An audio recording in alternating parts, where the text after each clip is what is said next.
advantage of alloys. How can we improve the quality of metals and make it usable form, right?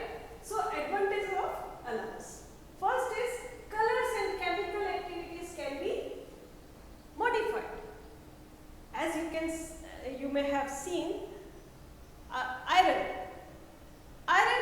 alloy is stainless steel, which is made by carbon, nickel and chromium.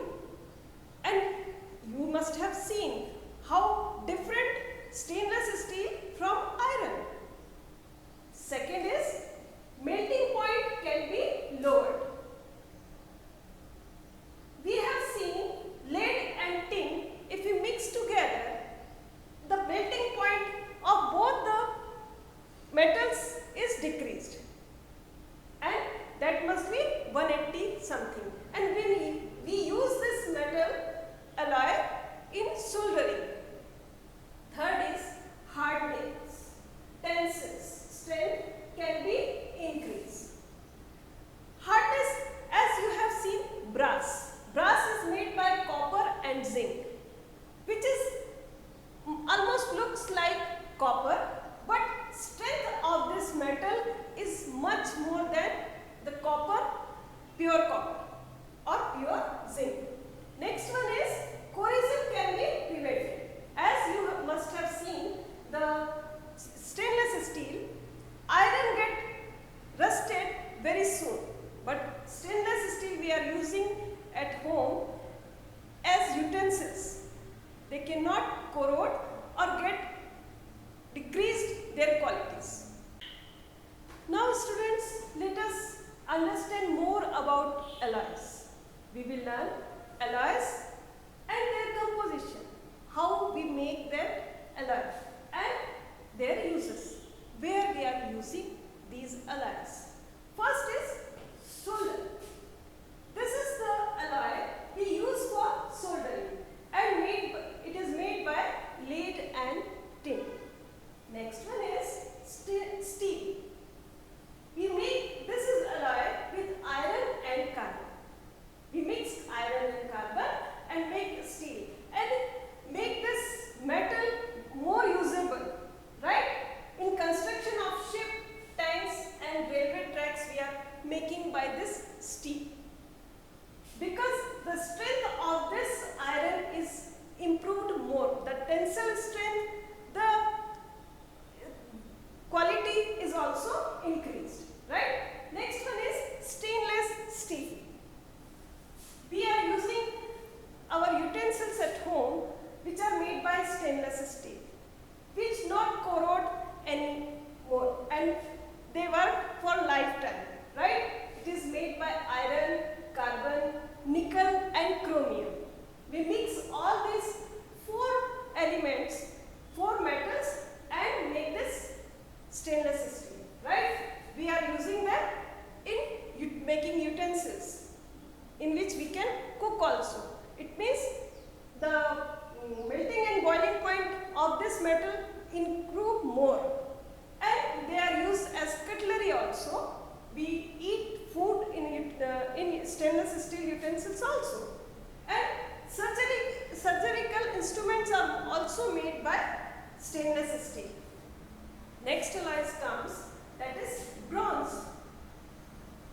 It is made by copper and tin, right? This metal then improves more, and we can make statues of this alloy, coins, bells and medals. We can keep this kind of alloys for long time. It is not get corrode or reduces quality, right? Next one is brass. Brass is copper and zinc alloy, and we can use for utensils and screw nuts bolts, right? Because brass get more tensile strength, right? It also looks like copper. Next is alnica. This alloy is made by four metals, that is iron, aluminium, copper and manganese.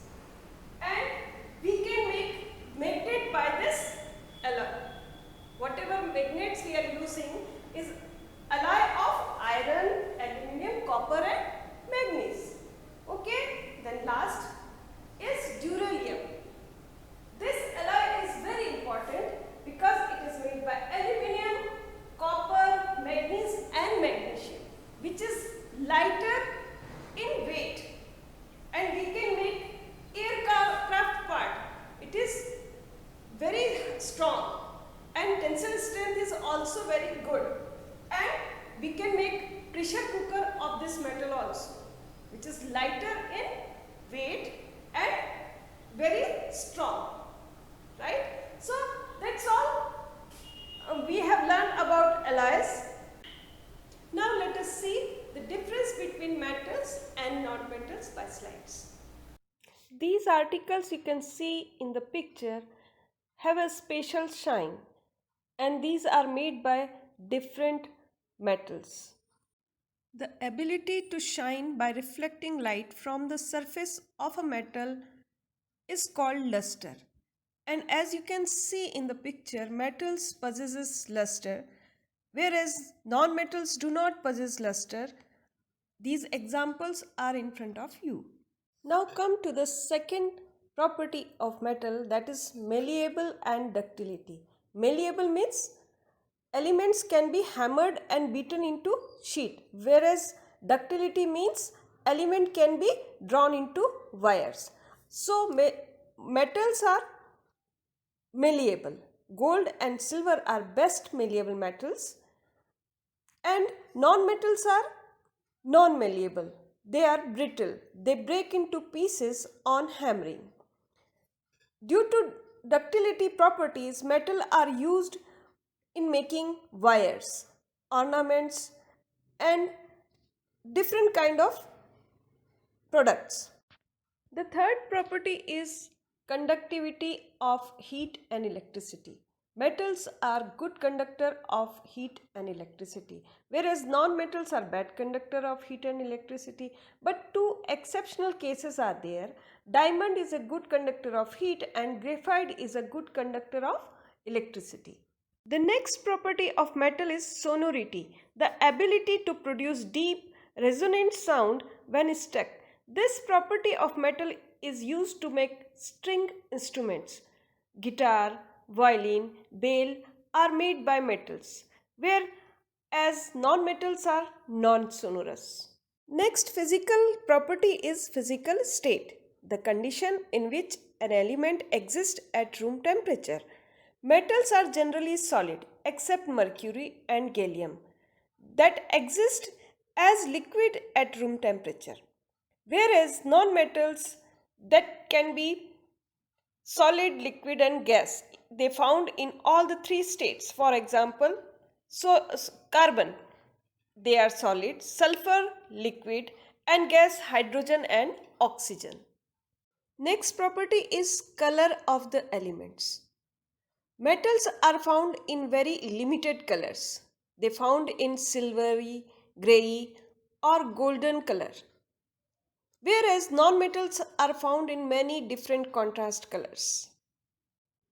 Next property of element is tensile strength, the ability to be able to resist pulling action. Metals are generally hard. Sodium and potassium are exceptional case. They are soft, whereas non-metals have very low tensile strength, but diamond is exceptional case, which is hardest element on the earth. The last property is the boiling and melting points. The temperature at which a substance boils at the surrounding pressure is its boiling point, whereas the temperature at which a substance changes from solid to liquid state is called melting point.